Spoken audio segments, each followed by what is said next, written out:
I think that there are two stories for AI. One story you just heard, which is productivity, GDP growth, which is around the corner, really. The second story is really the original story of AI, which is breaking humanity's bottlenecks. So I go back to when I studied at MIT, I did my PhD at the AI lab. The way we envisioned AI is imagine a spaceship from an alien culture, 1 million years more advanced than us, arrives to Earth, and they come to us, they don't want to control us. What are we going to do with them? So we'll ask them questions about problems we don't know how to solve, whether it's sustainability, energy, mathematics, whatever those big problems we don't know how to solve, we'll ask them. They're more advanced than us. This is the second story of AI.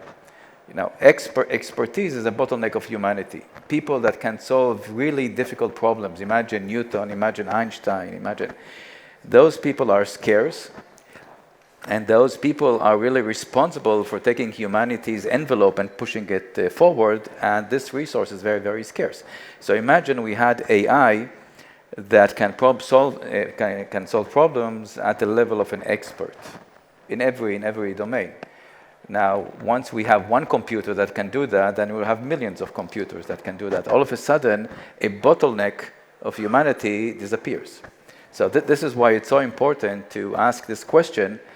Can we have our large reasoning models, our LLMs, reach the point in which they can solve difficult problems? And the answer today is negative, even though there's lots of anecdotal evidence to the contrary, like Gemini or OpenAI succeeding in getting a gold medal in mathematical Olympiad, or O3 getting very, very high scores in Code Forces, which is a competition for programmers. And what's going on there is the type of reasoning that humans do compared to the type of reasonings that machines today can do. When a human goes to solve a problem, you kind of you search over the space of ideas. So you start with a direction, you have certain number of steps which are deterministic, then you reach a point in which you have uncertainty, you take a line of thought, you have more steps, you get stuck, you backtrack, you continue. So you kind of imagine a tree, kind of a search space. So you involve search, you involve backtrack, and the number of steps with uncertainty could be very, very large. Right? You can work on a problem for a month or 2 months. Right? It could be very, very large. Machines today, AI, the most capable AI today, the number of uncertain steps is very, very small. So let's call this shallow reasoning. Now, with shallow reasoning, you can do quite a lot of interesting things. For example, you can win contests. Why you can win contests? Because in a contest, the solution is designed to be simple. Solution is designed to be such that there's a trick. Right? You need to be clever to find a trick. But once you found a trick or two, then all the rest is deterministic. In real life problem solving, it's not one or two tricks. So the question now is whether going from shallow reasoning to deep reasoning is something that is emergent.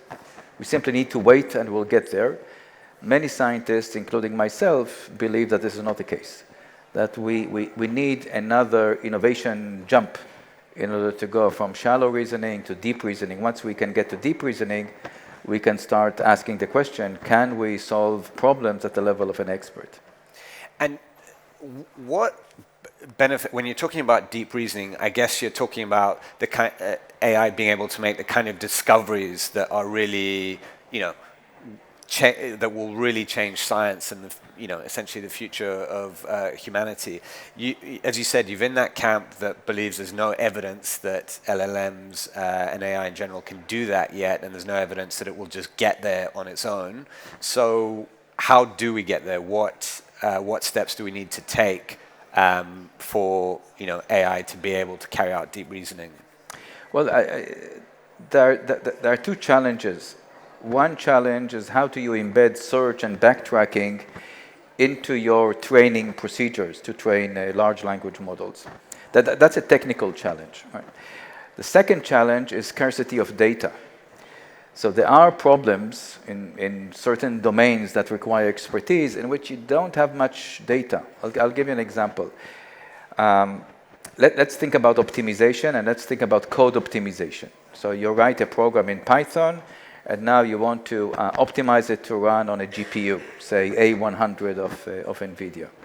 The kind of people that can do that are quite scarce. These are experts. They are very, very expensive experts. They are scarce. You can find them in certain geographies. In other geographies, you can't find even a single expert in that domain. So this is a bottleneck of humanity.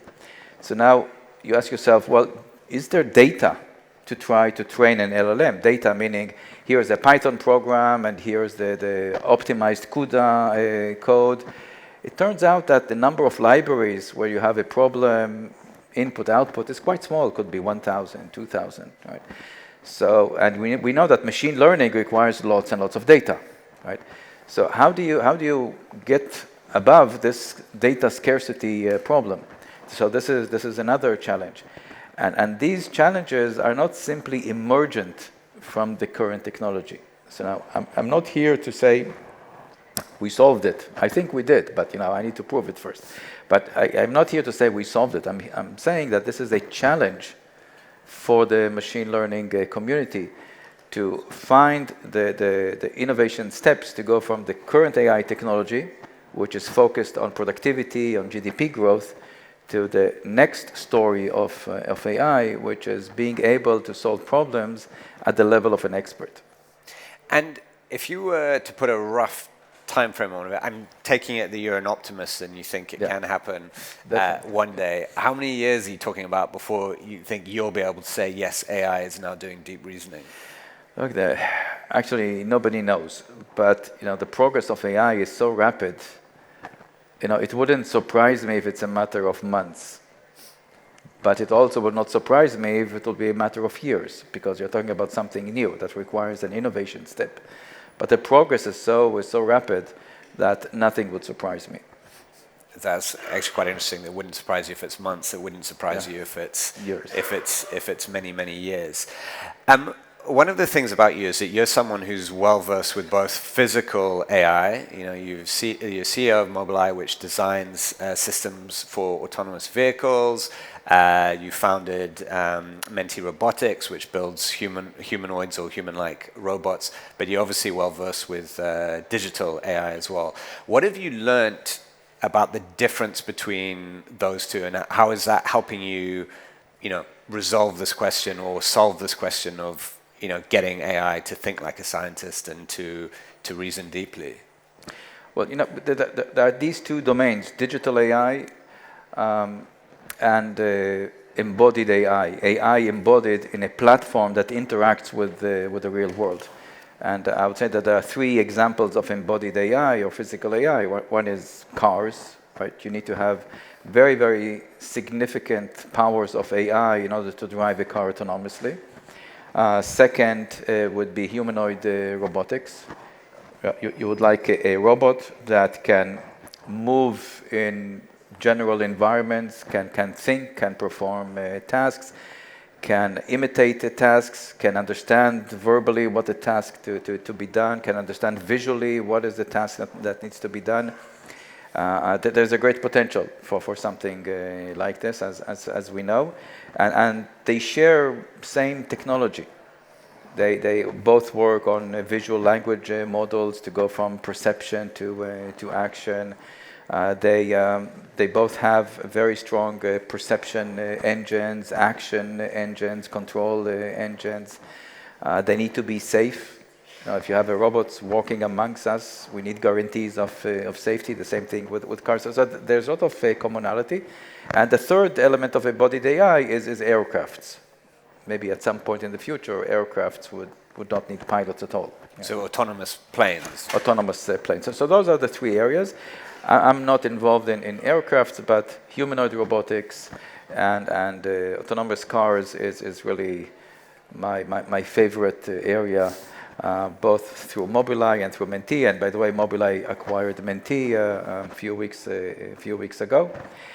And you have digital AI, which also uses the same computing infrastructure, the same technological infrastructure, but has different requirements. So, for example, if a digital AI makes a mistake, so what? They hallucinate, so what? Okay, we need to supervise them. If an autonomous car makes a mistake, this is a drama. Right? Makes a mistake, causes an accident, this is a drama. If a humanoid robot will make a significant mistake related to safety, this is also a drama. So there are different KPIs on these two domains, and different dangers. I believe that the biggest dangers are not in the physical AI, but in the digital AI. Both dangers that we are starting to become aware of, and also dangers that we don't even have a clue. Right? I was going to ask you about that. I guess the dangers with physical AI are pretty obvious, and you've mentioned some of them. But when we go to physical AI, you've spoken about the dangers. I think in your work in business, you've spoken about whether digital AI will the issue with alignment, essentially whether physical AI systems will do what they're programmed to do. Are you worried? You've spoken about dangers. Are you worried that maybe they won't? Are you seeing signs that some systems are starting to do things that they weren't designed for and which are actually quite harmful? Yeah, well, first I'm an entrepreneur. Entrepreneur is never worried, right? So I'm not saying that I'm worried, but I'll tell you what science knows about these things. So what you would like a digital AI to be, it's called HHH, to be honest, to be harmful, and to be helpful.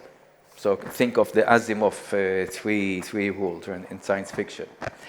Well, science shows that this is not possible. Research shows that it's not possible. What this means, during the pre-training stage of language models, the machine is exposed to many personas all over the internet.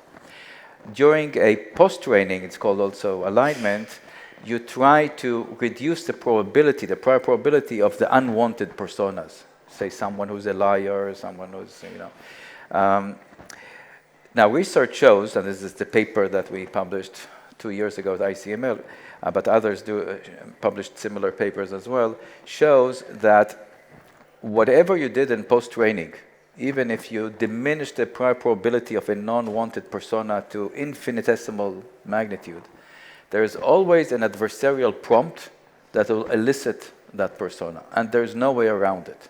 There will always be an adversarial prompt that would elicit it. And so this is something that we'll need to live with.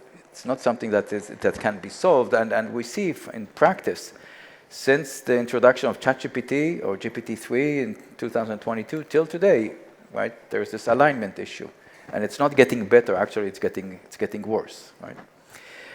So this is one thing. We need to live with the fact that an adversary can create a prompt that will make the large language model elicit a non-wanted persona. Right? But there's a more sinister danger and this sinister danger is not necessarily connected to this new generative AI. This is something that scientists have been researching for the past 2 decades under the title of AI alignment. What is AI alignment? It says that if you have a machine, an optimization machine that tries to optimize a utility function, and it's a very sophisticated machine, very sophisticated optimization machine, it may find a corner in solution space that the designer of the utility function did not anticipate. So I'll give you an example. When we wrote this paper 6 years ago, that example looked like science fiction, but now this example is dead spot on what we have today. Imagine you have a conversation AI, a chatbot, and I'm the company releasing that chatbot to the world, and people can interact with the chatbot and feel that they're interacting with someone that is human-like.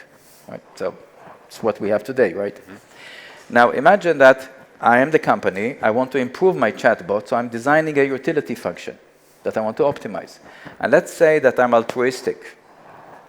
So my utility function would be make people happy. Right? Can't be more altruistic than that, right? So during your interaction with humans, make sure that you kind of lift them. make them happy. Now we're talking about a very sophisticated AI, right? And this is the utility function of that very sophisticated AI.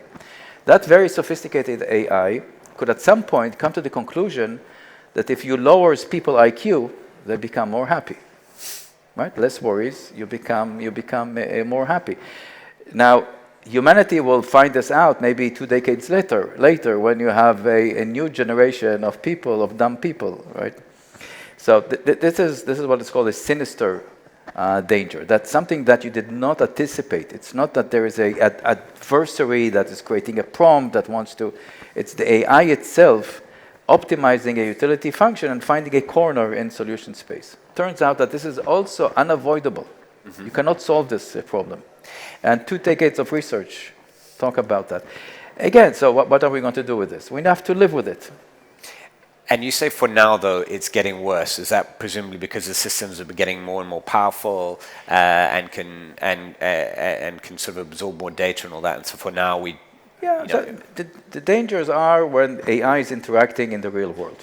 That's the danger. So it could be AI that uses tools, and those tools can change reality. What we have today, right? It could be that AI that is interacting with humans and manipulating humans. Right? The AI knows about the human much better than the human knows itself. Yeah.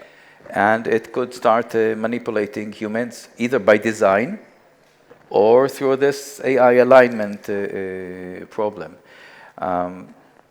This is some place where regulators can come in terms of limiting the kind of interaction that AI has with the human.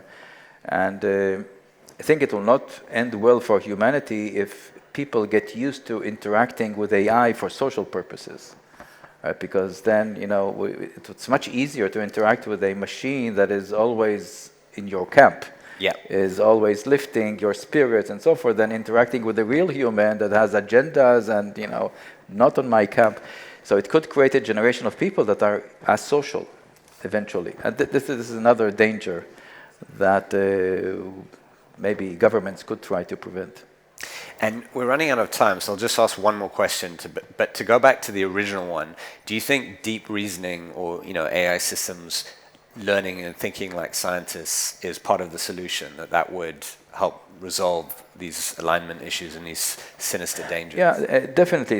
It's a great question. So people talk about AGI. So what is G? G is general, artificial general intelligence. Actually, we have today AGI. That means the language models that we are interacting with are very general. Give it a query, any query on any topic, on any subject, and it will give you an answer and even do things for you. So we are at the phase of AGI, right? The phase that I'm talking about, let's call it AEI, where artificial expert intelligence. Artificial expert intelligence doesn't need to be general. It could be a great mathematician. It could be a great physicist. It could be a great engineer. It doesn't have to be a poet, right? You're not expecting a great physicist to also be a poet. Maybe he can be, but she can be. But no, this is not what you're asking for, this great physicist. So the dangers are with the G, with the general, because you don't know what it's really doing. But if you have an AI that is expert in a domain and the purpose is to solve problems, you can much better control all those dangers. Professor Shashua, thank you very much. We could have gone on for a lot longer, but that was fascinating. So thank you very much for Thank you. your Thank time you, everyone. here.